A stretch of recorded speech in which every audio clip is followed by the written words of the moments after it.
Next question है question number 132। The area bounded by the curves y is equal to mod x, यहाँ पे -1 आएगा साथ में, मोड x -1 बन जाएगा, and y is equal to minus of mod x plus 1। अच्छा, पहले इसको सिंपल करके लिख लेते हैं, मोड x की डेफिनेशन लगाते हैं, तो क्या बनेगा ये x -1 when x greater than equal to 0, and mod x minus x के इक्वल हो जाएगा व्हेन x नेगेटिव होगा। सेम मोड x की डेफिनेशन हम यहाँ पे लगाते हैं, तो ये माइनस ऑफ x आ जाएगा जब x पॉजिटिव होगा या फिर ग्रेटर देन इक्वल टू 0 होगा, और x प्लस 1 बन जाएगा वन x नेगेटिव होगा। अच्छा, क्या करते हैं, आप इनको प्लॉट करके देखते हैं बच्चे, दोनों चारों कर्व्स को, चारों लाइंस को हम प्लॉट करके देखते हैं क्या बनेगा। हम करते हैं इनको प्लॉट। अच्छा, नंबरिंग करना शुरू करते हैं। यहाँ पे हमने 1 लिख लिया, यहाँ पर 1 लिख लिया, यहाँ -1, यहाँ पे 1, यहाँ पे -1 लिख लिया, यहाँ पे 2 हो गया, यहाँ पे 2 हो गया, यहाँ पे 2 हो गया, यहाँ पे -2 हो जाएगा, यहाँ पे -2 हो जाएगा। इतनी जरूरत है, ये y एक्सिस है हमारे पास और ये है x एक्सिस। अच्छा, जो फर्स्ट लाइन है ये, इसमें देखो जब x की वैल्यू 0 रखते हैं तो y की वैल्यू कितनी आ जाएगी, -1। इसमें x की वैल्यू 0 रखी तो y की वैल्यू कितनी आ गई, -1। तो ये पॉइंट आ गया। और अगर x की वैल्यू 1 रखते हैं तो y की वैल्यू कितनी आ जाएगी, 0, फर्स्ट लाइन में। तो हमारे पास ये लाइन मिली। इन पॉइंट्स को मिला देते हैं इस तरीके से। नेक्स्ट, अब इसकी बारी, सेकेंड लाइन की बारी। अगर मैं x की वैल्यू -1 रखता हूँ, x की वैल्यू क्या रखनी है, -1, तो यहाँ पे माइनस ऑफ -1 किसके इक्वल आ जाएगा, ये minus minus plus 1, -1 that is 0। -1 पे वैल्यू कितनी आ गई, 0। यहाँ पे 0 भी रख सकते हैं, अगर 0 रखते हैं तो वैल्यू कितनी आ गई, -1। तो ये कर्व आ जाती है हमारे पास। इसी तरीके से जब हम इन दोनों लाइन को और प्लॉट करते हैं तो हमारे पास ये दो लाइनें आ जाती हैं, यहाँ से यहाँ तक। अच्छा, ये पॉइंट क्या था, 1,0, ये पॉइंट क्या है, 0,1, ये पॉइंट कौन सा है, -1,0, और ये पॉइंट कौन सा है, 0,-1। ये तो एक स्क्वायर बनता नजर आ रहा है, हम पॉइंट्स के बीच की दूरी निकाल सकते हैं। अच्छा, क्वेश्चन में क्या बोला कि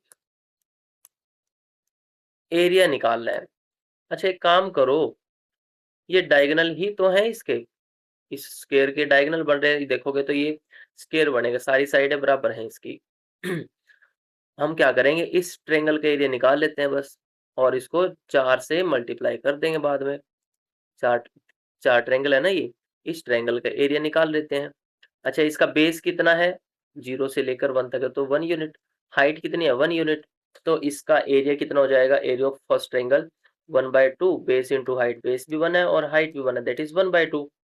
अच्छा, है कितनी ट्रायंगल हमारे पास, ऐसे ये 4 ट्रायंगल है, तो इसको 4 से मल्टीप्लाई कर देते हैं, तो टोटल एरिया आ जाएगा हमारे पास 2 स्क्वायर यूनिट्स। तो कौन सा ऑप्शन ठीक हो जाएगा, ऑप्शन बी ठीक हो जाएगा।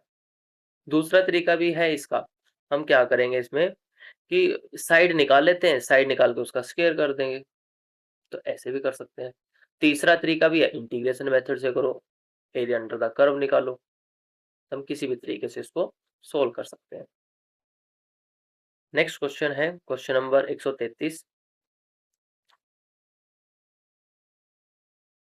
For x positive, if f of x is equal to this integral, then we have to find the sum of f of e and f of 1 upon e। इसका सम निकालना क्या होगा।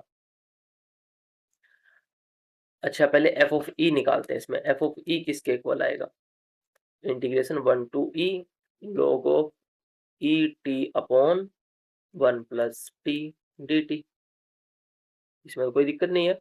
अच्छा, f of 1 अपॉन e निकालो। अब 1 upon ई पे क्या आएगा, बस लिमिट ही तो चेंज हो रही है, 1 upon E log of E T upon 1 plus T D T.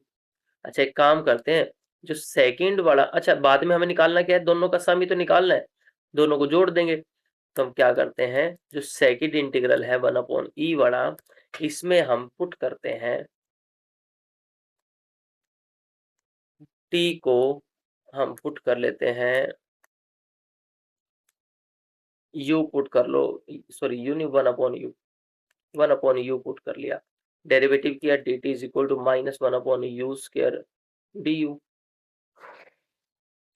ये तो ये आ जाएगा। अच्छा, अब लिमिट भी चेक कर लेते हैं। जब t की वैल्यू 1 होगी, at t equal to 0, u की वैल्यू कितनी हो जाएगी? 1, 1/1 है कि नहीं? At t is equal to 1/e, तो u की वैल्यू कितनी हो जाएगी? e, इसमें रख के देख सकते हो आप।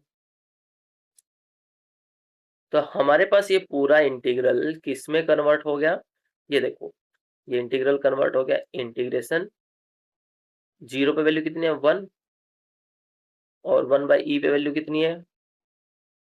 e, 1 से e, log of u put करना है हमें, t की जगह 1/u है, 1/u upon 1 + 1/u into dt की वैल्यू कितनी है? -1/u square du। ये किसकी वैल्यू आई है? f(1/e) की वैल्यू आई है ये। अच्छा, अब इसको सिंप्लीफाई करते हैं थोड़ा सा और, तो किसके इक्वल आ जाएगा?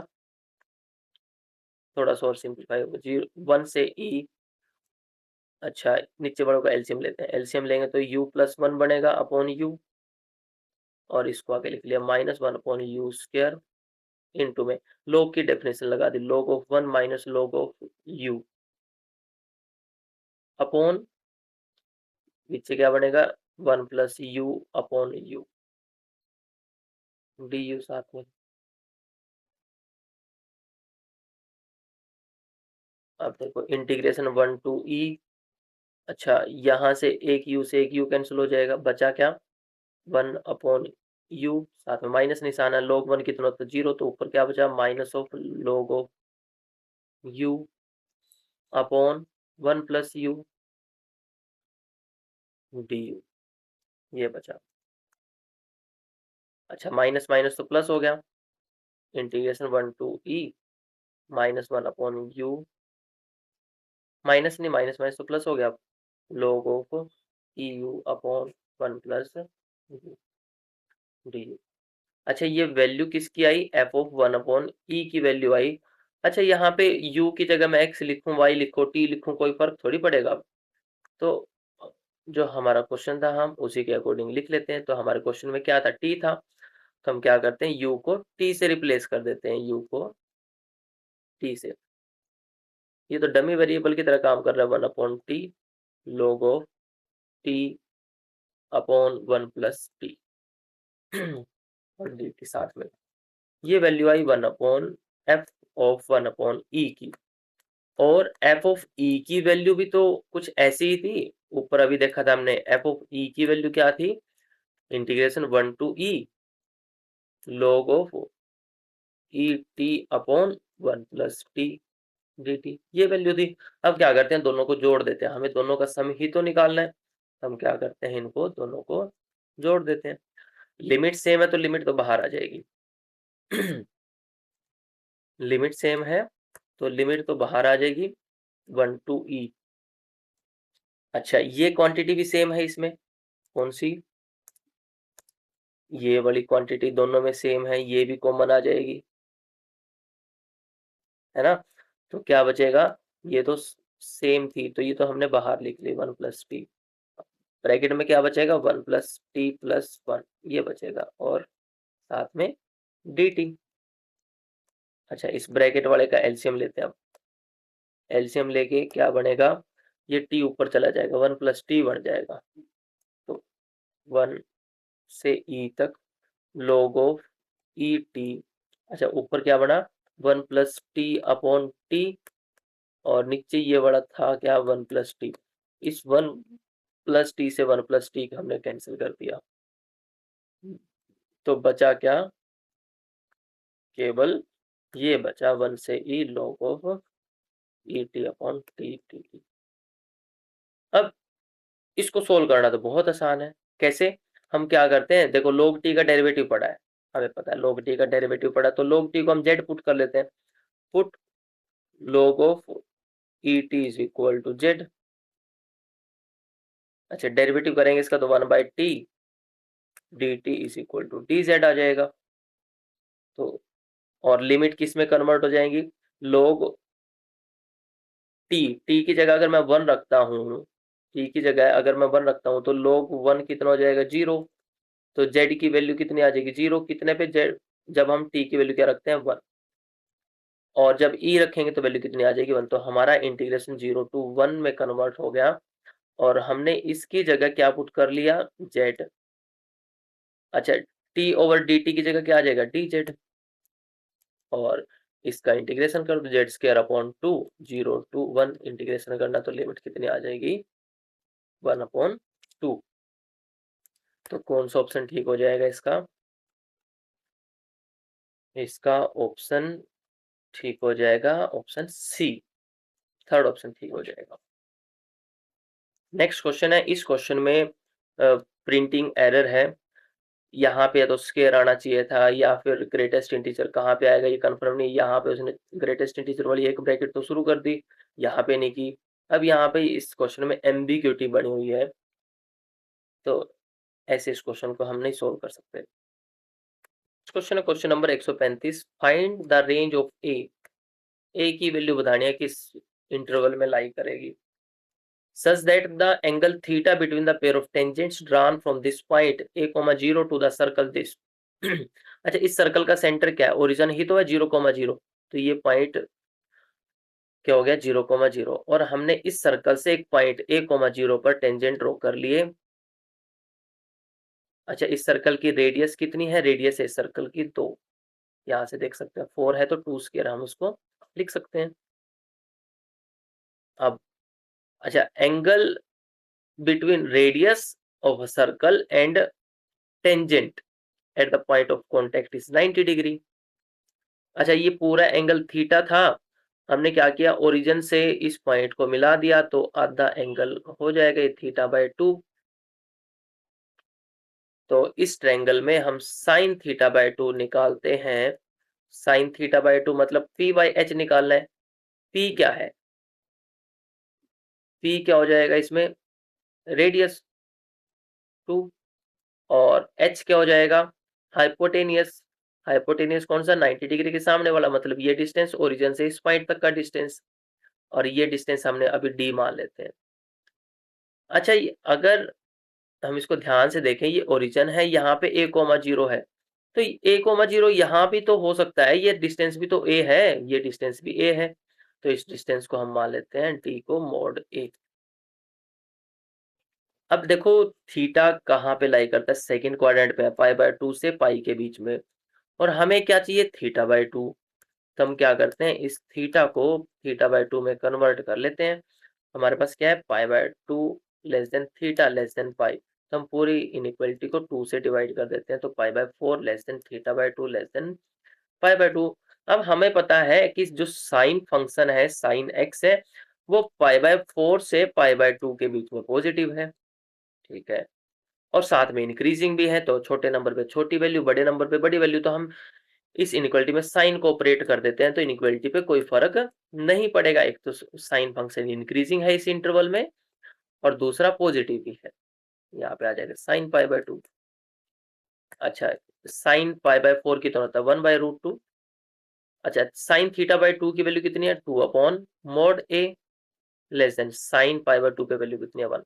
अब हम पहली दो इनइक्वालिटी को एक साथ लिख लेते हैं और एक बार इनको, यहाँ से मोड ए की वैल्यू निकालने की कोशिश करते हैं, क्या आएगी।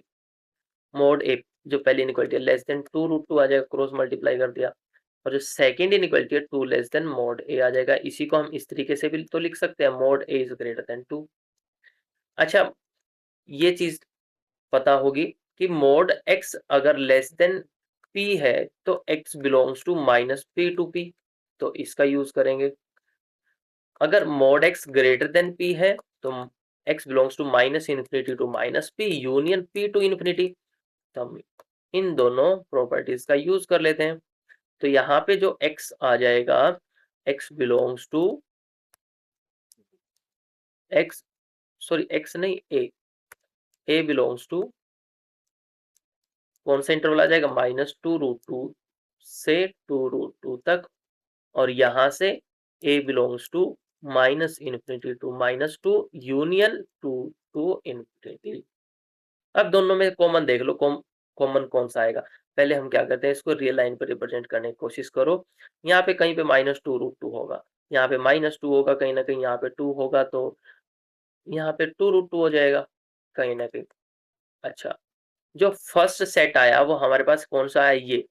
तो इसमें कौन से पॉइंट हमारे पास, मैं नीला मार्कर के साथ लिख रहा हूँ, इसमें हमारे पास -2√2 से 2√2 तक है। मतलब ये सारे पॉइंट है, यहाँ से लेकर यहाँ तक ये सारे पॉइंट हैं। लेकिन जो सेकंड सेट आया उसमें देखो माइनस इन्फिनिटी से -2 है। -∞ से -2 का मतलब कौन सा है, ये वाले पॉइंट्स, -∞ से -2।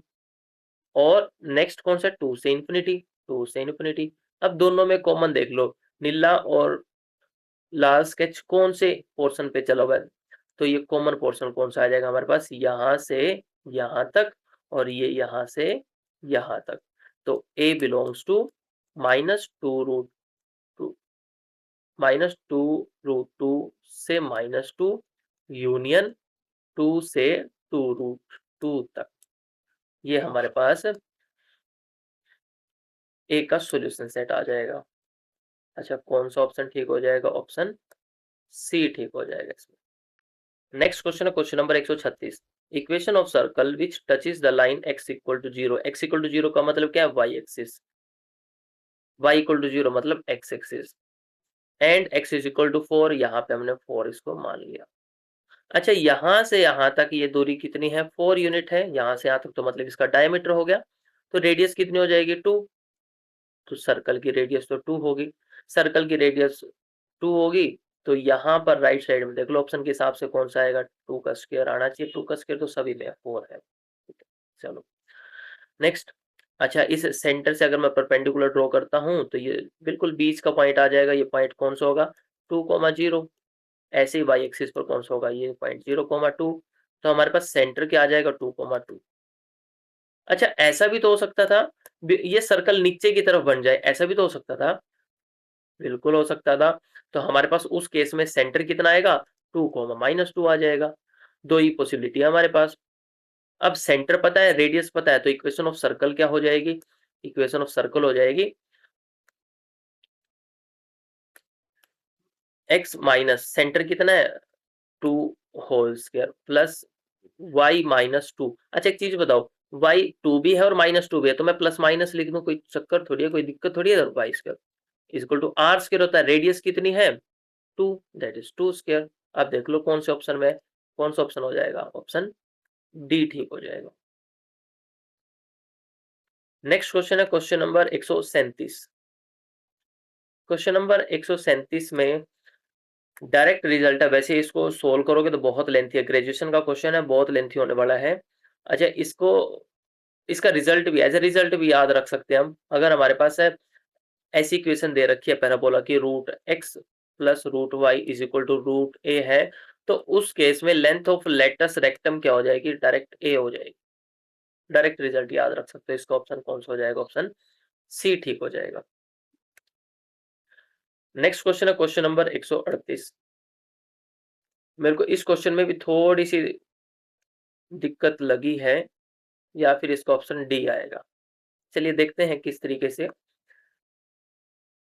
The parabolas y square equal to 4ax and x square is equal to 4। अच्छा, एक चीज और, इसने इसके बीच में गैप दे दिया, 4 बाय लग रहा है, 4 बाय इंटरसेक्ट, ये कोई मतलब थोड़ी है, ये 4by होना चाहिए था, गैप थोड़ी होना चाहिए, स्पेस नहीं होना चाहिए था इनके बीच में, तो ये कंफ्यूजन क्रिएट करता है।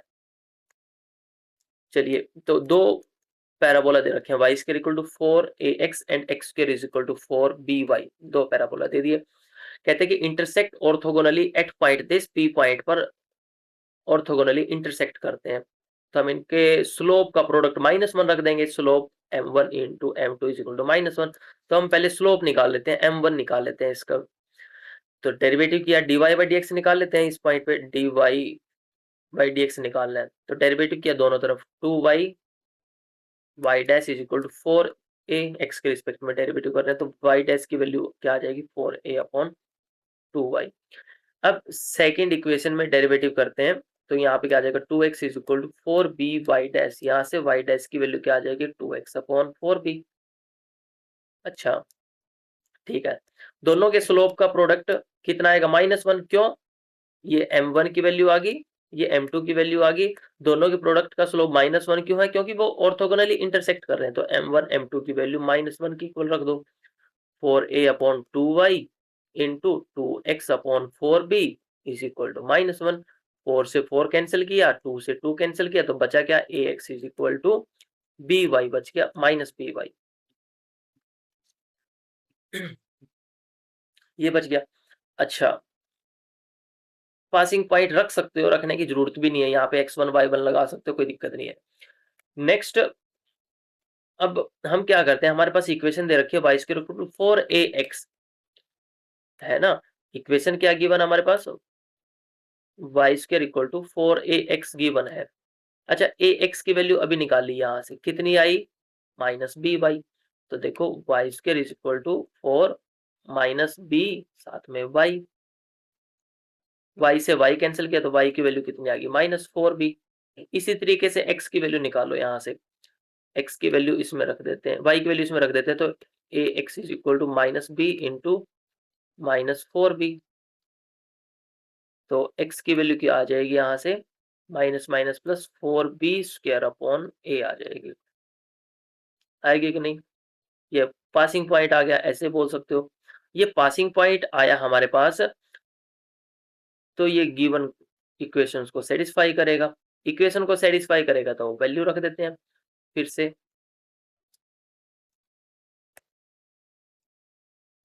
अच्छा, यहाँ से मैं दोबारा लिख रहा हूँ, इसकी वैल्यू क्या आई हमारे पास, x is equal to 4b square upon a, और y की वैल्यू क्या आई हमारे पास, y की वैल्यू आई थी -4b, ये हमने फर्स्ट इक्वेशन का यूज करके निकाली थी। अच्छा, सेकंड इक्वेशन को भी तो सेटिस्फाई करेंगे ये पॉइंट, सेकंड इक्वेशन कौन सी है, x is equal to 4by है, x की वैल्यू रखो, तो यहाँ पे इसकी वैल्यू रखने मतलब इसका स्क्वायर करेंगे तो 16b raised to power 4 upon a square which is equal to 4b into -4b। अच्छा, यहाँ पे b स्क्वायर है, यहाँ पे b की पावर 4 है, चलो इसको प्रॉपर सोल्व कर लेते हैं। यहाँ पे बचा 16b raised to power 4 upon a square is equal to -16b square, 16 से 16 कैंसिल हो गया तो बचेगा क्या, b raised to power 4 upon b square is equal to a square minus of a square, यहाँ से क्या आ जाएगा, कैंसिल करके b square is equal to minus of a square. हमारे पास ये कंडीशन आई है। अब ये ऑप्शन में नहीं गिवन, तो इस हिसाब से तो ऑप्शन हमारा डी ठीक हो जाएगा। कौन सा ऑप्शन ठीक हो जाएगा, ऑप्शन डी ठीक हो जाएगा।